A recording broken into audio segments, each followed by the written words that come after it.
I stared at the letter in my hand, feeling my blood begin to boil. The audacity, the sheer unmitigated gall of these people was truly something to behold. The Maple Creek Estates Homeowners Association was demanding that I remove my boat from my lake within 48 hours, or face a $500 per day fine. They even threatened to have it towed at my expense. I couldn't help but laugh as I read the condescending language. Dripping with artificial authority, these pompous bureaucrats had no idea who they were messing with. They had been happily using my family's lake for years without permission, and now they were trying to dictate terms to me on my own property. Oh, this was going to be interesting. Where are you watching this from, by the way? Drop a comment below, because I guarantee you're about to enjoy watching these entitled HOA tyrants get exactly what they deserve in one of the most satisfying takedowns I've ever had the pleasure of executing. My name is Jake Sullivan, and until 6 months ago, I was just another overworked software engineer, grinding away in Silicon Valley. I had spent the last decade building a startup that specialized in cybersecurity solutions for financial institutions. It wasn't glamorous work, but it was challenging, and it paid well. Really well. When a major tech conglomerate offered to buy us out for a sum with more zeros than I ever expected to see in my bank account, I decided it was time for a change of pace. I was 40 years old, financially secure, and thoroughly burned out. What I needed was peace and quiet, away from the constant hustle and endless meetings where nothing ever seemed to get decided. That's when I remembered the lake house. Sullivan Lake had been in my family for 3 generations. My grandfather, a commercial fisherman turned conservationist, had purchased the 50-acre lake and surrounding land back in the 1950s when the area was nothing but farmland and forests. He built a modest cabin on the shore and spent his retirement years fishing, writing, and teaching local kids about respecting nature. I still have vivid memories of summers spent at the lake with him, learning to fish and listening to his stories about the old days when the water was so clear you could see 20 feet down to the bottom. He was something of a local legend, known for standing up to a mining company that wanted to devastate the surrounding watershed back in the 70s. Water is life, Jake, he'd tell me, his voice gruff but gentle. Not just for fish, but for all of us. Never let anyone tell you that profit is more important than protecting what nature gave us.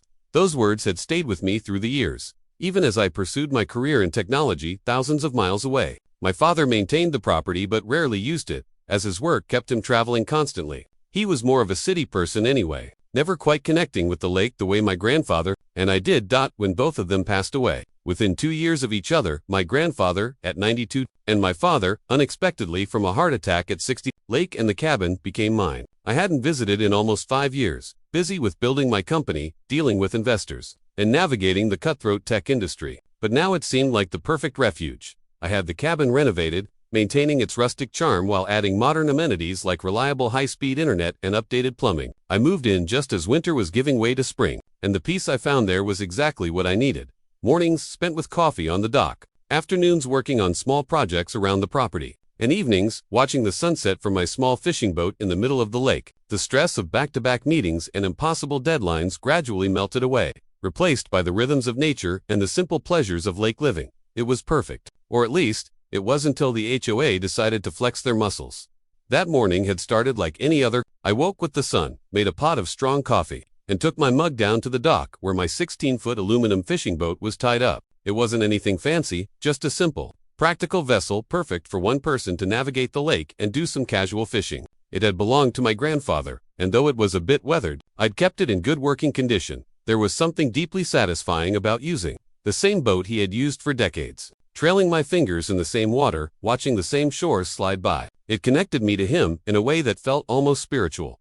I noticed the piece of paper immediately, an obnoxious neon orange color, attached to the side of my boat with what appeared to be waterproof tape. Violation notice, it screamed in bold black letters. I pulled it off, scanning the ridiculous content about unauthorized watercraft and aesthetic standards violations. According to this notice, my boat was inconsistent with community visual guidelines and needed to be removed from community waters. The notice also mentioned that all boats must be registered with the HOA and display appropriate community stickers. I laughed, thinking it was some kind of prank. Maybe Ray, my neighbor down the shore, was messing with me, until I walked back to the cabin and found the official letter in my mailbox, complete with HOA letterhead and the signature of one Richard Wilkins, HOA president. I was still staring at the letter when my phone rang. It was Ray Delgado, my closest neighbor and one of the few people I'd gotten to know since moving in. Ray was in his mid-70s, had known my grandfather well, and lived about a quarter mile down the shore in a house he'd built with his own hands 50 years ago. He was a retired carpenter with calloused hands and a permanent tan from decades of outdoor work. Despite our age difference, we'd hit it off immediately when I arrived, bonding over our shared love of fishing and dislike of unnecessary rules. "Morning, Jake," he said with a dry chuckle when I answered. "I see the welcoming committee finally found you." I told him about the notice and letter, and he sighed heavily. "Those HOA vultures have been getting more aggressive every year. They started building that fancy development on the north side about 10 years ago, and ever since then they've been acting like they own everything within 5 miles. Your grandfather would have run them off with a shotgun full of rock salt." The image made me smile. Grandpa Sullivan had indeed been known for his direct approach to trespassers. I asked Ray if he'd had trouble with them too. "Oh, they tried with me once, about my boat shed being unsightly. I told Richard Wilkins where he could stick his violation notice. Haven't bothered me since, but they're probably just waiting for me to die so they can harass whoever buys my place." He paused, and I could hear him taking a sip of something, probably his morning coffee. "You should know they've been using your lake for their fancy fishing tournaments for years now. They even have a private club called the Elite Anglers, or some pretentious nonsense. A bunch of weekend warriors in expensive gear who couldn't catch a cold. If you ask me, your grandfather would roll over in his grave if he knew they were treating his lake like their personal country club." That information startled me. I hadn't thought to check if anyone was using the lake while the property was vacant, naively assuming that respect for private property still meant something in America. After hanging up with Ray, I did some digging online and found exactly what he was talking about. The Maple Creek Estates HOA website prominently featured photos of their annual lakeside fishing derby, with smiling men in expensive fishing gear proudly displaying their catches on my lake. The Elite Anglers Club even had its own page, boasting about their exclusive access to prime fishing waters and upcoming events.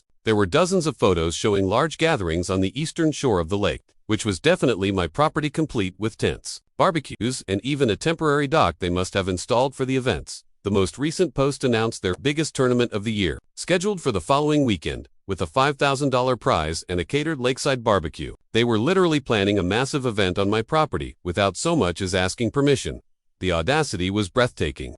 I scrolled through years of photos and announcements, growing more incredulous with each one. They had been doing this for at least 5 years, apparently taking advantage of the fact that no one was living at the cabin, full-time, to gradually assert control over the lake. One post even referred to Sullivan Lake as our community's crown jewel, as if they had any right to claim it. I needed advice from someone who understood the legal implications, so I called my friend Emma Porter. Emma and I had met during college and stayed in touch over the years. She was now an environmental lawyer specializing in water rights and land use issues. Exactly the expertise I needed.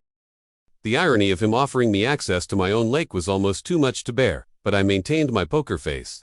"That sounds interesting. When's your next event?" He beamed with pride. "Our annual championship is next Saturday. Biggest event of the year, right on the East Shore. You should come by and see what we're all about." I thanked him for the invitation, already planning how I would use this upcoming tournament to gather more evidence of their trespassing. I was about to leave when I overheard Richard Wilkins speaking in hushed tones to Gerald and Karen Mitchell near the refreshment table. I busied myself with a cup of mediocre coffee, straining to hear their conversation. I couldn't hear everything, but the phrases "accelerate the timeline" and "deal with the Sullivan situation before it's too late" definitely reached my ears. Karen glanced in my direction, and they lowered their voices further, moving away from the table. Whatever they were planning, it clearly involved my property, and they were concerned about my unexpected appearance. As I walked to my car, I decided to call Emma again and update her on what I'd learned. "They're definitely hiding something," she agreed. "The fact that Wilkins wouldn't directly answer your question about ownership is telling. And this timeline they mentioned, that sounds like they have some kind of development plan in the works. Let's go through those documents of yours tomorrow when I arrive." I was about to drive home when I noticed a sleek BMW pulling up beside me in the parking lot. The window rolled down to reveal Richard Wilkins himself.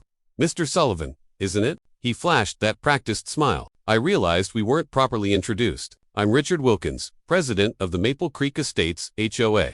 His smile was all teeth and no warmth. "I understand you've recently moved into the old cabin on the lake. We should have a chat about bringing it up to community standards."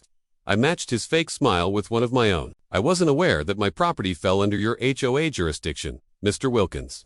His smile didn't falter, but something flashed in his eyes. Irritation, perhaps, or concern. "All properties in this area are part of our community vision, Mr. Sullivan.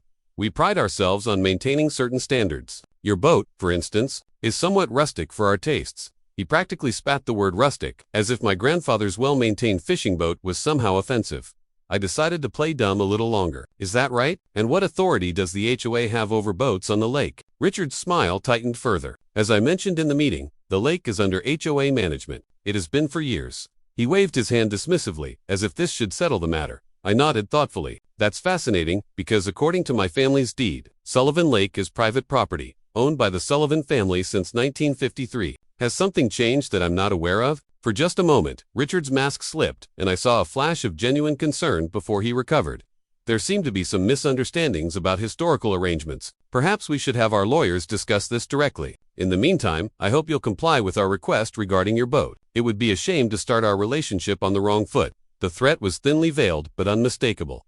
I just smiled and told him I'd take his concerns under advisement. As he drove away, I had the distinct feeling that the battle lines had just been drawn. When I got home, I discovered that Richard Wilkins hadn't wasted any time. My boat was gone from the dock, with nothing but a property violation notice left in its place. But notice stated that the boat had been impounded for non-compliance with community standards and could be reclaimed after paying a fine and signing a compliance agreement. The document specified that the boat would be considered abandoned and sold at auction if not claimed within 30 days. I was livid, pacing the dock and fighting the urge to drive straight back to Wilkins's office and confront him. Instead, I took several deep breaths and remembered what my grandfather always said: when you're angry, that's when you need to slow down and think clearer than ever. This wasn't just about a boat anymore. It was about standing up to bullies who had been taking advantage of my family's property for years. I called the local sheriff's office to report the theft, only to be told that this was considered a civil matter between me and the HOA. The deputy I spoke with seemed uncomfortable, mentioning that these HOA disputes can get complicated and suggesting I try to work things out directly with the association. His reluctance to get involved made me wonder if the HOA had friends in the sheriff's department, or if they had simply convinced local law enforcement that they had authority they didn't actually possess. By the time Emma arrived the next morning, I had moved from anger to cold, calculated determination. We spent the day going through all my documents, spreading them out on the cabin's large dining table. Emma's legal expertise was invaluable as we confirmed, beyond any doubt, that I had clear title to the lake and surrounding property. These deeds are ironclad, she said, studying the legal language. Your grandfather was thorough in establishing the property boundaries, and your father's survey reinforces it. Emma also discovered something interesting in the county records she had pulled before driving up. The original Maple Creek Estates development plans explicitly acknowledged that Sullivan Lake was private property and not part of the development. They've been lying to their own residents, Emma said, tapping the document with her finger. Based on these records, they never had any right to regulate lake usage or access. They've basically been trespassing all these years. We also reviewed the security camera footage I'd set up, which had already captured several residents launching boats from what they clearly thought was HOA property but was actually my land.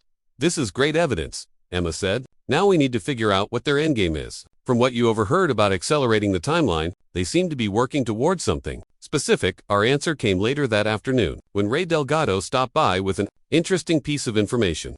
My niece works for the county planning department, he said. She called me this morning because she saw a preliminary application come across her desk. Maple Creek Estates is seeking approval for a major expansion, a luxury lakeside resort with condos, a marina, and a golf course. Guess which lake they're planning to build it on? The pieces started falling into place. Richard Wilkins and his cronies weren't just being petty tyrants. They were setting up for a multi-million-dollar development project on land they didn't own. They had probably been planning this for years, gradually establishing the fiction that the HOA controlled the lake, likely assuming that the Sullivan family had either forgotten about the property or would be willing to sell once approached. My unexpected return and questions about ownership had thrown a massive wrench in their plans. Emma and I began formulating our strategy that evening. Sitting at the kitchen table with takeout from the local diner, we could go nuclear right away, she said, twirling a fork in her pasta. Send a cease and desist, file trespassing charges against the HOA, and demand the immediate return of your boat. But that might be showing our hand too early. I agreed, sipping my beer thoughtfully. I want to know more about what they're planning and who else is involved. Let's hold off on direct confrontation for now. Instead, we decided on a more subtle approach. Emma drafted a letter to the HOA board requesting copies of all documents pertaining to lake ownership and management, as well as information about the Elite Anglers Club's usage of the lake. The letter was carefully worded to sound like a reasonable request for information, rather than a challenge to their authority. This will put them on notice that someone is asking questions, Emma explained, but it doesn't reveal that we know about the development plans. We also decided to let the upcoming fishing tournament proceed as planned, with security cameras recording everything. The more evidence we had of them using my property without permission, the stronger our position would be when we finally dropped the hammer. In the meantime, I received a formal letter from Steve Barnes, the HOA's attorney, reiterating the demand to comply with HOA regulations and threatening legal action if I continued to interfere with community operations. The letter was full of vague references to historical precedent and established community standards, but conspicuously lacked any specific citation of legal authority over my property. Emma helped me draft a response that acknowledged receipt of their letter, but committed to nothing. Buying us more time, this is actually helpful, she said as we finalized the wording. It shows they're getting nervous but don't have any real legal basis for their claims. If they had actual documentation supporting their position, their lawyer would have cited it specifically. I also reached out to Sarah Lynn, a reporter with the local newspaper who Ray mentioned had done stories on HOA overreach in the past. We met for coffee at a small cafe in town, far enough from Maple Creek Estates to avoid being seen by any HOA members. Sarah was in her mid-30s, with sharp eyes and the kind of focused attention that good journalists have, listening intently as I shared some of what was happening, being careful not to reveal our full strategy. So they've been using your lake for years, without permission. And now they're trying to stop you from using your own boat on it, she summarized. That's classic HOA overreach, but there seems to be more to this story. Sarah was immediately interested, especially when I mentioned the resort development plans. I've been hearing rumors about a big project, but no one would go on record, she said, scribbling notes. If they're planning to build on private property without the owner's consent, that's a major story. I asked her to hold off on publishing anything just yet, but to keep her ear to the ground about the development plans and the investors behind them. The day before the fishing tournament, Richard Wilkins appeared at my door unannounced. I had just finished my morning coffee and was reviewing some of the security camera footage when the doorbell rang. His demeanor was different this time, less arrogant, more he'd ditched the blazer for a more casual button-down shirt, probably trying to appear more approachable. Mr. Sullivan, I think we got off on the wrong foot, he said with that same practiced smile. I understand you're concerned about your boat. I'm sure we can work something out. I invited him in, curious to hear what he had to say. He made a show of admiring the renovated cabin, commenting on the rustic charm with barely concealed condescension. The HOA is willing to make an exception for your boat, he continued, settling into my living room sofa. You can keep it on the lake, no problem. All we ask is that you sign this simple agreement, acknowledging the HOA's management role regarding lake activities.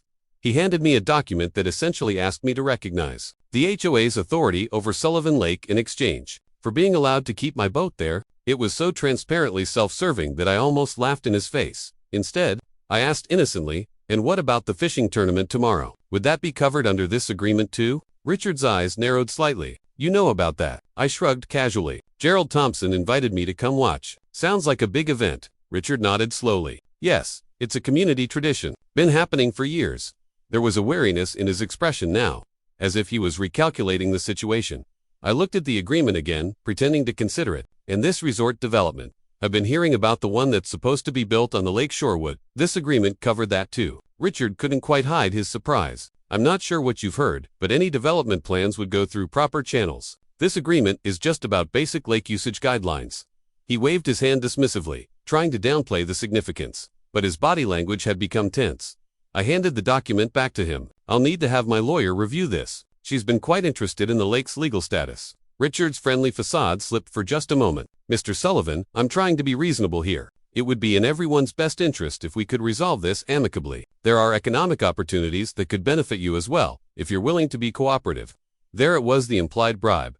I kept my expression neutral. I'll think about it, Mr. Wilkins. In the meantime, I'd appreciate the return of my boat. He stood up, clearly displeased with how the conversation had gone. I'll see what I can do, but understand that cooperation goes both ways. The HOA has been managing this lake for many years, and we have substantial community support. It would be unfortunate if this turned into a prolonged dispute. The threat was thinly veiled. After he left, I called Emma to update her. He practically admitted they have no legal claim. I told her, and he hinted at bringing me in on whatever development deal they're planning. Emma wasn't surprised. Classic move. Try to intimidate first, then offer to cut you in when that doesn't work. The tournament tomorrow is going to be interesting. We finalized our plan for the fishing tournament. Emma would attend as my guest, and we would document everything but not interfere. The real action would come after. The morning of the tournament dawned clear and sunny, perfect fishing weather. From my cabin, I watched as trucks pulling boats began arriving at the eastern shore of the lake. Gerald Thompson was directing operations, setting up tents, tables, and even a temporary bar. A large banner proclaimed 15th Annual Elite Anglers Championship with the Maple Creek Estates logo prominently displayed. There must have been at least 20 vehicles parked on my property already, with more arriving by the minute. Emma arrived mid-morning, and we watched the proceedings from my deck with binoculars. "They're not even trying to be discreet," she remarked as more and more people gathered. "I count at least 40 people and 15 boats, all on your property." Around noon, Richard Wilkins arrived with several well-dressed individuals who definitely weren't there for fishing. They were carrying portfolios and gesturing toward different areas of the shoreline. "Those must be the investors," Emma said. "He's showing them the proposed development site." We grabbed our cameras with telephoto lenses and moved closer, staying hidden among the trees on my property. We could now hear snippets of Richard's pitch to the investors. Prime lakefront location. Exclusive access. Already control the entire waterfront. Just need to finalize a few details. He was showing them glossy brochures with renderings of what looked like a massive resort complex. One of the investors, a woman in an expensive suit, asked about existing property owners. Richard's answer was revealing. Minimal issues. Most of the shoreline is undeveloped. There's one holdout we're in negotiations with, but that should be resolved soon. We've effectively managed the lake for years. Establishing formal control is just a formality at this point. He was completely misrepresenting the situation, acting as if he had authority he didn't possess, and implying that I was almost on board with their plans. The group moved on, studying what appeared to be preliminary architectural renderings. Satisfied we had enough evidence, Emma and I retreated to finalize our plan. It was time to end this charade. While the fishing tournament was in full swing, with boats scattered across the lake and a large crowd enjoying the barbecue on shore, we put our plan into action. First, Emma filed an emergency injunction with the county court, using our evidence to establish clear ownership of the lake and immediate threat of harm through unauthorized use. The judge, reviewing the overwhelming evidence of my ownership and the HOA's trespassing, granted the injunction immediately. With that legal protection in place, I hired a local security company to post private property no trespassing signs around the entire lake perimeter, focusing particularly on the tournament area. Then, with the sheriff's deputy accompanying us to keep the peace, Emma and I approached the gathering. The deputy called for attention, and suddenly, all eyes were on us as he announced that this assembly was taking place on private property without the owner's permission, and everyone was being asked to vacate immediately. The reaction was immediate and chaotic. Gerald Thompson rushed over, face red with anger and confusion. "What the hell is this? We've been holding this tournament for 15 years. Emma stepped forward, cool and professional. "Mr. Thompson, Sullivan Lake is private property owned by Mr. Sullivan. The HOA has never had legal authority to grant access or permission for events on this lake. We have an injunction from Judge Harmon confirming this fact and ordering all unauthorized persons to vacate the premises immediately." She held up the court document, which seemed to carry more weight than our verbal assertions. Richard Wilkins pushed through the crowd, his investors watching with concern from the sidelines. "This is ridiculous. The lake has been under HOA management for decades," he was practically shouting, his carefully cultivated composure completely gone. Emma handed him a copy of the injunction and my property deed. "That is demonstrably false, Mr. Wilkins. The county records clearly show the Sullivan family has maintained continuous ownership since 1953. Your HOA has been trespassing all these years. Furthermore, we have evidence that you've been misrepresenting your authority to potential investors, which could constitute fraud." The crowd of anglers and spectators began murmuring among themselves, many looking confused and upset. One man stepped forward, identifying himself as a Maple Creek Estates resident. "We were told our HOA fees included lake maintenance and access rights. Are you saying we've been lied to?" His question seemed to capture what many were thinking, as several others nodded in agreement. Emma nodded sympathetically. "I'm afraid so. The documents we've reviewed show that HOA has been misrepresenting its authority over this lake for years." More residents began asking questions, their anger now directed at Richard and the HOA board members present. The investors were already retreating to their cars, clearly wanting no part of this public confrontation. The sheriff's deputy raised his voice above the growing tumult. "Folks, I need everyone to begin packing up their equipment and vacating the property in an orderly fashion. The court order is clear, and I'm here to enforce it." Gerald Thompson was still protesting, but people were already beginning to dismantle the tents and load their gear. The mood had shifted from celebration to confusion and anger, but it was no longer directed at me. Richard Wilkins pulled me aside, his face a mask of barely controlled fury. "You have no idea what you've just done, Sullivan. I have connections in this county you couldn't imagine. This isn't over." His attempt at intimidation might have worked on someone else, but after years of high-stakes business negotiations in Silicon Valley, his threat seemed almost laughable. I met his gaze calmly. Actually, Richard, I think it is. But if you want to continue, you should know I have recordings of you telling your investors that you control my lake and are in negotiations with me. That sounds an awful lot like fraud to me. I wonder what they'll think when they learn the truth. His face paled slightly, and he glanced over at the now departing investors, who were clearly unhappy with the turn of events. This was just a misunderstanding, he said, his voice losing some of its confidence. We can work something out. I shook my head. The time for working things out was before you stole my boat and tried to steal my lake. Now I'll need to ask you to leave my property. As the crowd dispersed and the last boats were loaded onto trailers, Sarah Lynn arrived with a photographer. She had been tipped off about the confrontation and was eager for comments. Richard and the other HOA board members refused to speak to her, hurrying to their cars. But several residents were more than happy to express their outrage at learning they'd been misled about the lake rights.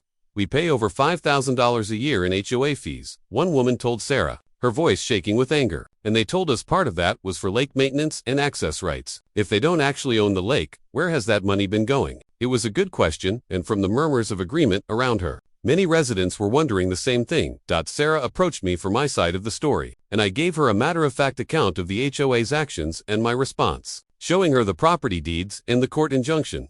So what happens next? She asked, her pen poised over her notebook. I looked out over my now empty lake, peaceful again after the chaos. Next, I get my boat back, and then we'll see what other surprises Mr. Wilkins has been hiding from his residents. The aftermath was swift and far-reaching. Sarah's article ran on the front page of the local paper the next day, detailing the HOA's years of deception and the failed resort development scheme.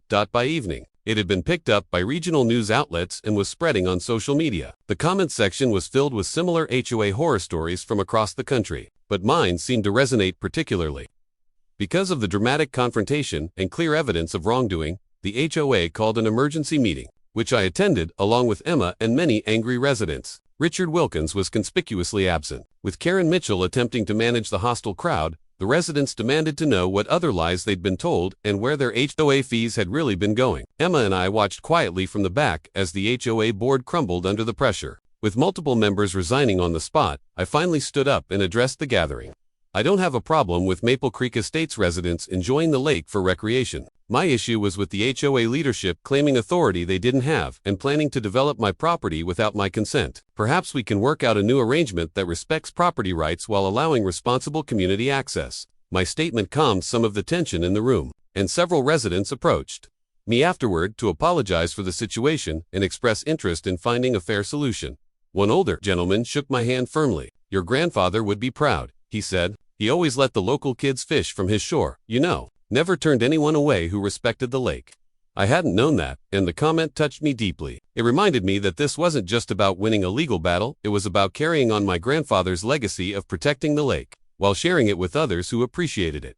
Meanwhile, Emma's legal work was bearing additional fruit. Based on the documentation we had gathered and the public outcry following Sarah's article, the county launched an investigation into the HOA's finances.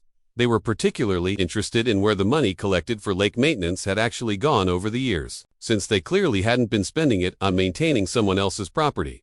Additionally, Richard Wilkins's development partners filed a lawsuit against him for misrepresentation after learning he had been negotiating to sell them access to property he didn't own. The glossy brochures and confident presentations had all been built on lies. Buy My Boat was returned the following day with a grudging apology from the HOA's new acting president, who had been elected hastily after the mass resignations. It was still in good condition, thankfully, though I noticed they'd removed the registration sticker they'd apparently placed on it.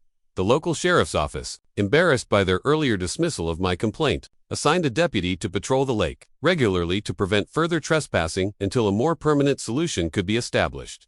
2 weeks later, Sarah Lynn called with an update that brought everything full circle. You're not going to believe this, she said, excitement evident in her voice. I did some digging into Richard Wilkins's background. He's not even a real estate broker like he claimed. He had his license revoked in Florida 5 years ago for similar schemes misrepresenting property boundaries and selling access rights he didn't own. He changed his name slightly and moved here to start fresh. She explained that in Florida, he had operated under the name Richard Williams and had been involved in several sketchy development deals before being caught. He'd barely avoided criminal charges by settling with the victims, but it looked like his luck had run out here. I've shared all this with the county prosecutor, Sarah continued. They're now reviewing everything for possible criminal charges of fraud and misappropriation of HOA funds. It explains so much about his confidence in the scheme and his panic when challenged. He'd done this before and gotten away with it, probably thinking he could do it again in a new location, where no one knew his history. The county prosecutor was now reviewing the evidence for possible criminal charges. Richard Wilkins had disappeared, reportedly leaving town in the middle of the night as the walls closed in around him. Karen Mitchell, when confronted with this information, claimed she had no idea about his background. But emails recovered during the investigation suggested otherwise. She had been complicit in the deception, if not an active architect of it. Over the next few months, I worked with the remaining HOA board members and residents to establish a new relationship with the community. The new board was led by the older gentleman who had mentioned my grandfather, retired judge named Michael Davis, who had moved to Maple Creek Estates for a peaceful retirement, only to find himself thrust into a leadership role. He was honest and straightforward, qualities sorely lacking in the previous administration. Together, we created the Sullivan Lake Conservation Trust, a nonprofit organization that would manage controlled public access to parts of the lake while preserving the natural environment my grandfather had fought to protect. Residents could purchase reasonable annual access permits, with the funds going toward lake maintenance and conservation efforts. The permits were affordable, nothing like the exorbitant fees they'd been paying before, and came with clear guidelines about respecting the environment. This is how it should have been done from the beginning, Judge Davis said during one of our planning meetings. Honest, transparent, and respectful of property rights. I even allowed a reformed version of the fishing club to continue their tournaments. Now with proper permissions and environmental guidelines, gone were the exclusive membership requirements and exorbitant fees. The new Sullivan Lake Anglers was open to anyone who respected the lake and followed the conservation rules we established.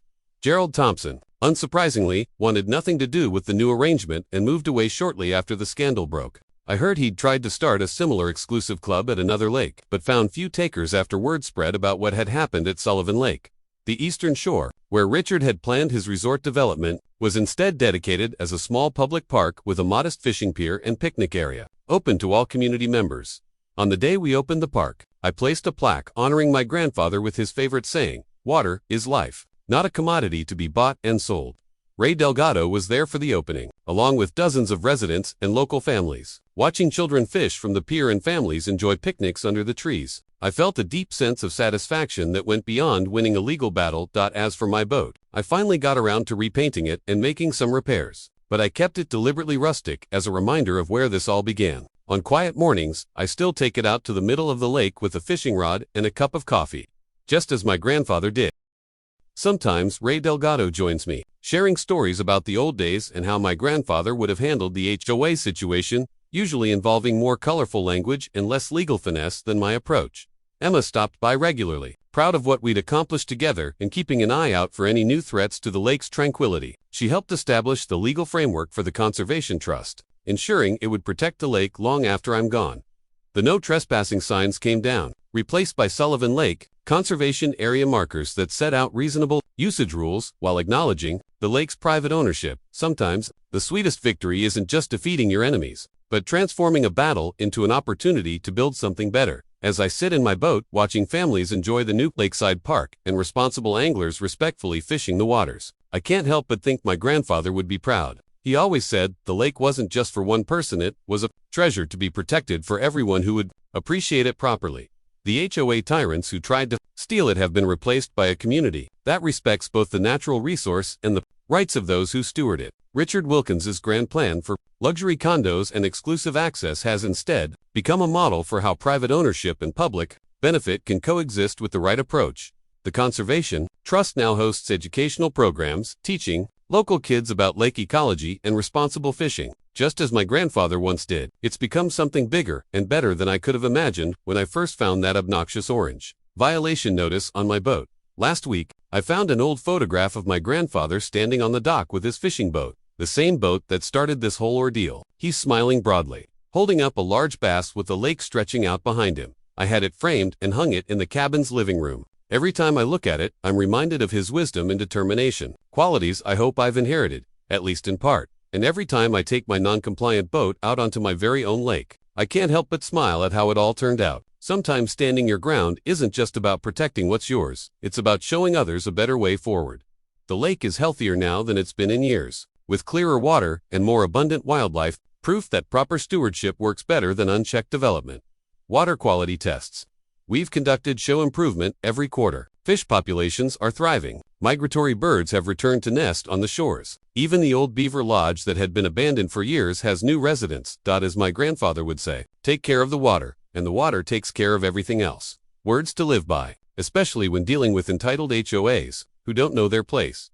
The irony isn't lost on me that a simple violation notice about my rustic boat led to uncovering a multi-million-dollar fraud scheme, toppling a corrupt HOA board, and ultimately creating something that serves the entire community better than anything Richard Wilkins could have built.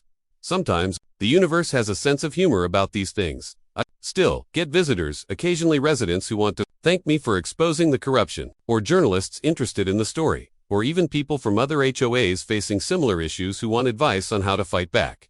My advice is always the same. Know your rights, document everything, and never let bullies make you think they have authority they don't possess. 6 months after the confrontation, I received a letter from the county prosecutor's office. Richard Wilkins had been arrested in Arizona under his real name. Trying to run the same scheme with a different HOA, they extradited him back to face charges here, including fraud, embezzlement of HOA funds, and criminal trespass. Karen Mitchell accepted a plea deal in exchange for testifying against him. She received probation and community service, along with being permanently banned from serving on any HOA board.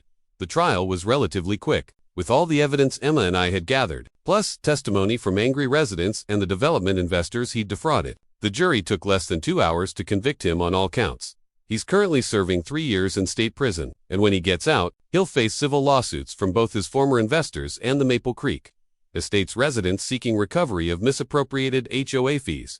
Judge Davis sends me updates occasionally. The HOA has been reformed from the ground up, with new bylaws emphasizing transparency and accountability. They've even hired an independent auditor to review their finances annually. The Sullivan Lake Conservation Trust is thriving. We've added hiking trails around parts of the shore, always being careful to minimize environmental impact. Local schools bring students for field trips to learn about freshwater ecosystems. Ray Delgado jokes that I've turned into a regular environmentalist, just like my grandfather. I take that as the highest compliment. As I write this, I'm sitting on my dock with my morning coffee, watching the sunrise over Sullivan Lake. My non-compliant boat is tied up beside me, ready for another peaceful day on the water. The lake is quiet now, the way it should be. The only sounds are birdsong and the gentle lap of water against the shore. It's perfect, and no HOA in the world can take that away from me. Asterisk,